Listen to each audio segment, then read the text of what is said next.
Now, I pointed out yesterday, and I will again today, that this is a long report that has only just been provided. I understand not even everybody at the Assembly has a copy of the report. And it does contemplate some extremely serious action, very, very serious action. The recommendation here is to suspend the Métis Nation of Ontario and to set a whole series of conditions. Yesterday at the Board of Governors, I pointed to many errors in the portion of the report that was read out yesterday and again this morning by President Chartier. And we still actually even haven't had a chance to fully review the document. I pointed out several errors and misstatements that I think could have been clarified had President Chartier bothered to talk with the Métis Nation of Ontario at any point in his investigation or when he was preparing his report. So I'm going to address those concerns and explain to the Assembly who the Métis Nation of Ontario is and what we've done. The Métis Nation of Ontario, as a Métis government, has been advancing a rights-based agenda for the last quarter of a century. We came together in 1993 with many Métis peoples and communities that made the decision to walk away from pan-Aboriginal associations that did not provide space to advance the rights and interests of Métis people. Since 1993, we have been built on a foundation of Métis as a distinct people with a distinct culture, history, language, territory, and way of life.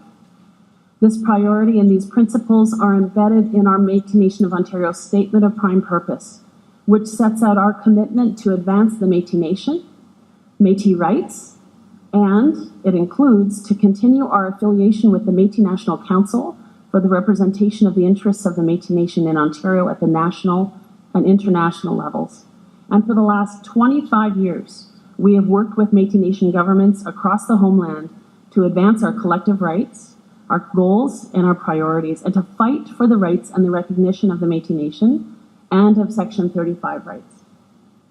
I spoke yesterday at the Board of Governors about the fact that it was the Métis Nation of Ontario that took on the Powley case to advance the rights of recognition of rights of Métis peoples.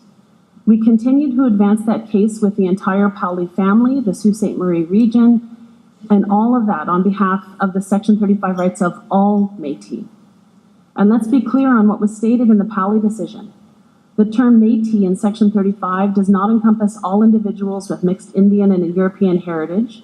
Rather, it refers to distinctive peoples who, in addition to their mixed ancestry, develop their own customs, way of life, and recognizable group identities separate from their Indian or Inuit and European forebears. Métis communities evolved and flourished prior to the entrenchment of European control, when the influence of European settlers and political institutions became preeminent.